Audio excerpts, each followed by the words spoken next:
Rack එකට insert කරලා මේ ටික ස්පොට් වෙල්ඩින් කරලා ප්‍රොෆෙෂනලි වැඩේ ෆයිනලයිස් කරනවා. ඉතින් අපේ ස්පොට් වෙල්ඩින් පාර්ට් එක සිද්ධ වෙන්නේ මේ විදිහට තමයි.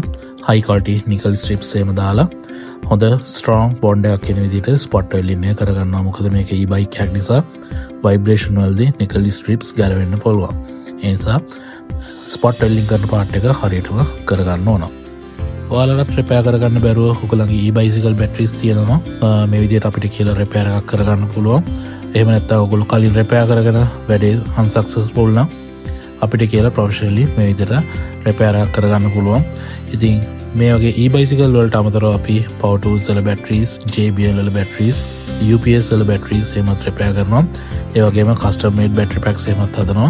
මීට අමතරව බැටරි සම්බන්ධ ඕනෑම රිපෙයාර් වැඩකට අපිව කන්ටැක්ට් කරන්න පුළුවන්. අපිට කරන්න පුළුවන් කැපැසිටි ඕනම දෙයක් අපි බාර ගන්නවා. මේ බැටරි පැක් එකේ ස්පොට් වෙල්ඩින් පාර්ට් එක වුණාට පස්සේ මේ විදිහට තමයි ලුක් එක තියෙන්නේ. ඊට පස්සේ අපි ආය BMS එකේ වයරින් එක කරගන්නවා. රිපෙයාර් එකෙන් පස්සේ අපිට ඕන කරන වෝල්ටේජ් එක මේ විදිහට පෙන්නනවා. අපිට මේ පැක් එක ඔන් කරන්න 50 වෝල්ට් කරන්ට් එකක් ඕන වෙනවා. වැඩේ සාර්ථකයි. ඊට පස්සේ අපි අපේ ලෝඩ් ටෙස්ටර්ස් වලට දාලා බැටරි බැලන්ස් කරලා ඒ ඔක්කොම කරලා ඉවරලා තමයි බැටරි පැක් එක ෆයිනල් කරන්නේ. බැටරි පැක් එක කස්ටමර්ට බාර දෙන්න කලින් මේ විදිහට 7-8 පාරක් අපි ලෝඩ් ටෙස්ට් කරලා ඉවරලා තමයි ක්ලයන්ට් වැඩේ ෆයිනලයිස් කරලා බාර දෙන්නේ. ඉතින් රිපෙයාර් එක ඉවර කරලා අපි මේක රීපැක් කරනවා මේ විදිහට.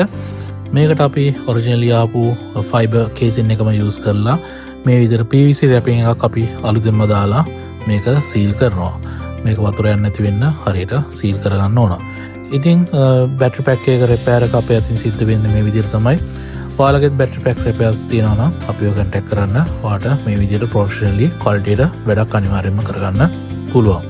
ඔයාලා අපිට කෝල් එකක් දෙනවට වඩා WhatsApp එකට මැසේජ් එකක් දාන්න පුළුවන් නම් ගොඩක් ලේසි.